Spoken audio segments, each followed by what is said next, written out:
Thank you, Mr. President. Let's take you live now to the UN General Assembly, where the UN Special Envoy from Myanmar is speaking. Let's listen in to Christine Schreiner-Burgener. With all stakeholders in Myanmar, as the army insisted that the State Councillor Do Aung San Suu Kyi has to meet 3 conditions and threatened a takeover.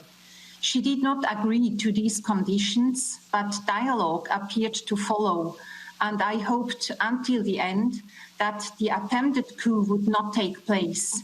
Unfortunately, it took happen. I told you in 2019 that I would sound the alarm if necessary. This is now the case. I'm ringing the alarm bells.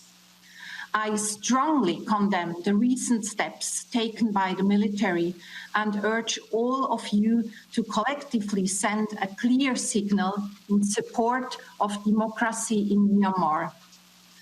At this moment, democratic processes have been pushed aside, and elected leaders, including the State Councillor Aung San Suu Kyi and President of the Union Republic, remain detained.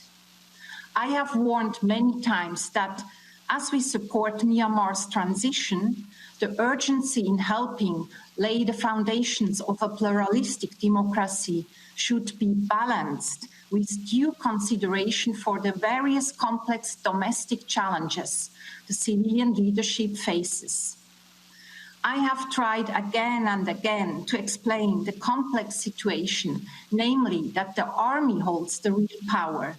3 ministries were occupied by members of the army, and the police in particular were subordinate to it.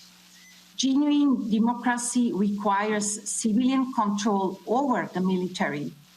25% of parliamentary seats were reserved for the army under the military-drafted 2008 constitution. Changing the constitution requires more than 75% of votes. You can imagine the challenges this posed for the National League for Democracy NLD government in its pursuit of democratic reforms. The military was not only an obstacle before, but has initiated reversing the process of many positive measures introduced by the NLD leaders. Instead of resorting differences to established legal mechanisms, the military exploited difference to try to justify an attempted coup. I say attempted, since the takeover has not stabilized. It would appear to be roundly rejected by the people. It is important the international community does not lend legitimacy or recognition to this regime. I also say coup because the military takeover and declaration of the state of emergency was a clear violation of the constitution, regardless of what they claim. Meanwhile, democratically elected representatives were able to be sworn in according to the Constitution on 4th February and have formed the committee representing Pyadongu Lotwa, the CRPH. These parliamentarians have courageously sought to uphold their obligations to serve the people who voted for them, and it is important they are given a platform. Mr. President, as I briefed the Security Council on 2nd February, the genuine will of the people of Myanmar must be upheld. The result of the election of November 2020 was clear, with 82% of the voters for the NLD. There is no justification for the military's actions, and we must continue to call for the reversal of this impermissible situation, exhausting all collective and bilateral channels to restore Myanmar's path on democratic reforms. Despite attempts by the military and its appointed officials to justify its ongoing violations, including the killing of peaceful protesters and the continued detention of political leaders, civil servants and others, let us be clear, there can be no business as usual under the current circumstances. Before this crisis, Myanmar was opening up, including economically, following decades of military rule. It had become interconnected to the global economy, supply chain, investment, and banking. This brought with it not only the potential for national prosperity, but a sense among the people of Myanmar that positive opportunities long denied to them could follow. Going back to isolation will bring economic and political pains the people do not deserve. Mr. President, the Secretary General has called on Myanmar's military and police to ensure the right of peaceful assembly is fully respected and demonstrators are not subjected to reprisals. According to the NGO Assistance Association for Political Prisoners, around 700 individuals have been detained, mainly arbitrarily and without charges, trials, and legal representation, and families are not able to locate or contact them. Equally concerning are the restrictions on internet and communication services. They must not be disrupted to ensure the right to freedom of expression, which includes access to information. Ongoing violence, intimidation and harassment by security personnel and deliberate acts to create insecurity and instability, as well as the enactment of draconian laws which deprive people of their basic human rights, are egregious. Some of them are also in violation of their own constitution. We should not forget that most of the civil servants hired by the NLD government are still in office. Many have been intimidated and harassed, forced to change sides. This also affects Myanmar's embassies around the world. The ethnic armed groups who are signatories to the historic 2015 nationwide ceasefire agreement collectively announced to suspend dialogue with the military. This is remarkable and reflects the major setbacks the current situation has created. The military's decision to release around 23,000 prisoners, among them those associated with political murders and divisive figures who have incited communal tension, is regretful. Weaponizing such individuals to cause unrest and fear is gross betrayal to the people the military has sworn to protect. No leader with the greater national interest genuinely in mind would create this level of chaos during a pandemic, which requires an effective, inclusive response.